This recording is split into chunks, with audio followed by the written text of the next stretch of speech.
So yun guys, for today's video, tuturuan ko kayo kung paano mag-withdraw nitong TON dito sa Bybit papunta sa inyong GCash. So punta lang kayo dito sa assets.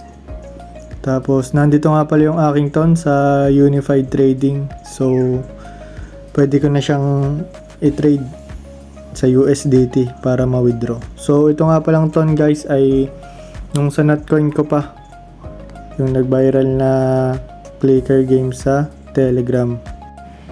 So yun guys, meron ako ditong 10 peraso na TON, tapos nagkakahalaga siya ng 3,700.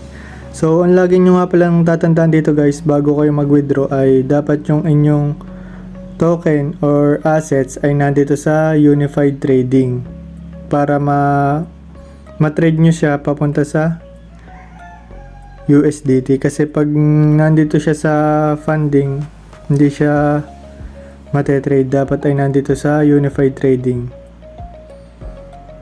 Yan. So after nyan guys, i-back nyo lang ito.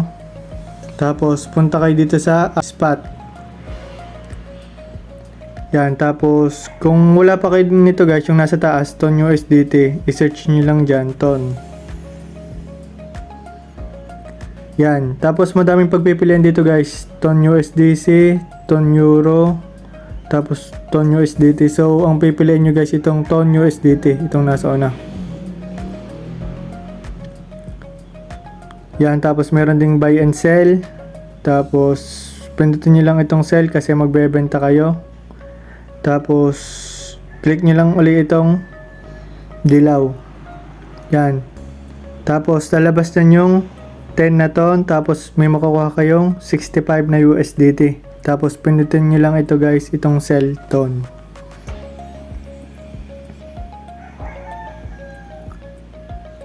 Tapos wait nyo lang guys, mag-successfully yung inyong order. So yun guys, wala na dito yung sa orders. So okay na yun guys. Naging USDT na yung TON. So punta ulit kayo dito sa Unified Trading. So yun guys, makikita nyo dito yung TON ko naging USDT. So after nyan guys, i-back nyo lang ulit. Tapos pindutin nyo itong transfer. Tapos pagpalitan nyo ito guys, itong funding at Unified Trading. So pindutin nyo lang itong nasa gitna.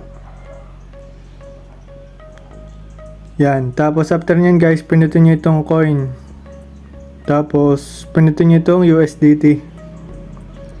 Tapos pindutin nyo itong max. Tapos confirm nyo lang.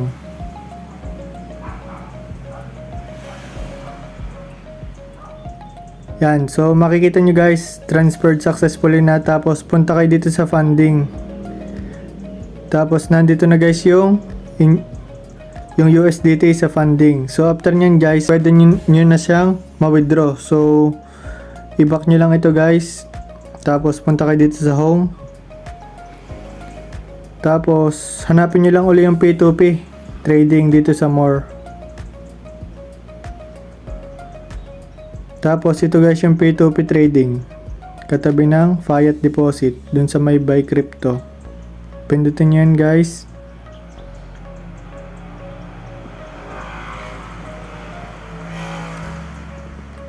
Tapos meron dyan guys buy and sell.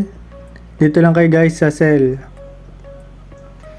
Tapos hanap ulit kayo dito ng, pindutin nyo muna pala guys itong all payment methods.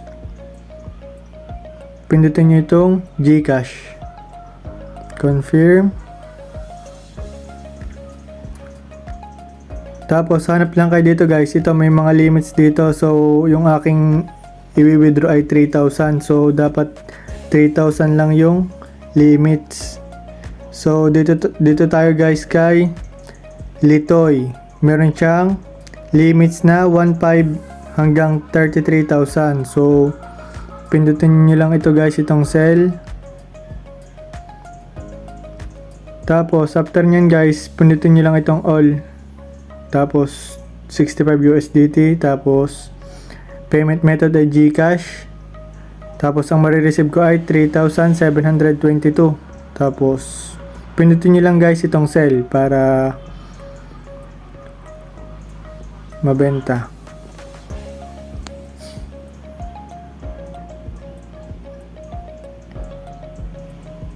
Nawala. So hanap ulit tayo guys kasi nawala yung sa kanya. Dito tayo kay Sir CYAJ sell. Tapos ganun ulit, pinutin yung all. Tapos payment method ay GCash. Tapos sell. Yan, so yun guys, may makikita kayo ditong pending payment. So pinutin nyo lang contact buyer tapos i-chat nyo sell USDT.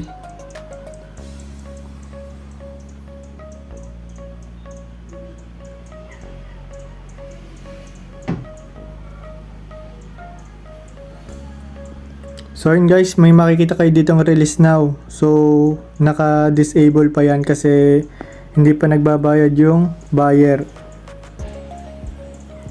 So yun guys, nakalagay sending. So wait nyo lang guys, ma-receive yung payment ng buyer bago kayo mag-release ng inyong USDT para hindi kayo ma-scam.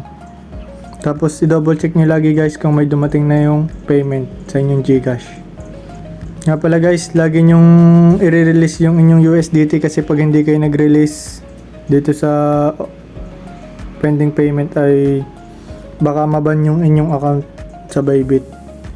So yun guys, sa mga wala pang Bybit, ilalagay ko na lang yung link sa description yung ginagamit ko para meron kayong mga may makuhang rewards. Gamitin nyo yung link ko. So yun guys, makikita nyo dito naka-enable na yung release now. So tingnan natin yung sa buyer, kindly release. So ito guys yung kanyang payment. So i-check ko na lang guys yung sa GCash ko kung dumating na. Tapos dyan nakalagay kindly release. Okay, wait. Thank you.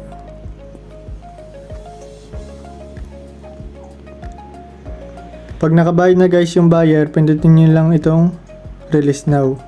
Tapos i-check nyo lang yan. Release now. Acknowledge. Confirm.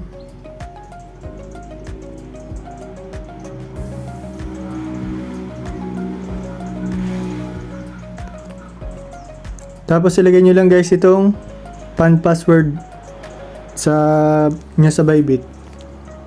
So yun guys, after nyo malagay yung inyong password, nakalagay dyan ay completed. Tapos pindutin nyo lang itong view my assets. So yun guys, makikita nyo wala na yung USDT na pagbenta na. Back nyo lang yan. Yun guys, wala na yung USDT ko dito sa funding at sa Unified Trading. So ganun lang guys yung kung paano mag-withdraw ng TON dito sa inyong Bybit papunta sa GCash. So yun guys, dagdag ko lang, ganun din pala yung process ng pag-withdraw sa ibang darating na airdrop. So dapat yung token ninyo nasa Unified Trading, tapos papalit nyo siya sa spot sa USDT, tapos yung USDT nyo yung i-withdraw nyo sa P2P. So ganun lang kadali guys yung pag-withdraw ng token dito sa Bybit. So yun guys, sa mga wala pang Bybit, ilalagay ko na lang yung link sa description. So yun guys, check ko lang yung payment ng buyer kanina dito sa GCash. So ito guys yun, 3,722. Tapos dito sa inbox, ito dumating din.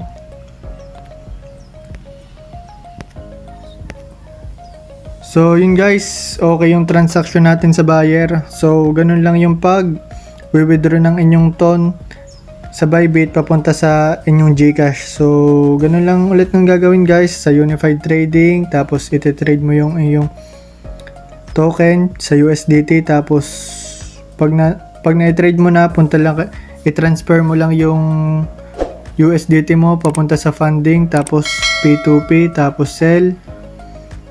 Tapos wait mo lang send ng payment yung buyer, tapos i-release mo na yung token. So yun lang guys ang pag-withdraw ng TON sa Bybit papunta sa GCash. So kung may katanungan kayo guys ay i-comment nyo lang sa baba at Huwag niyo kakalimutan i-like, i-share, at i-subscribe ang aking channel for more updates at iba pang tutorial. God bless!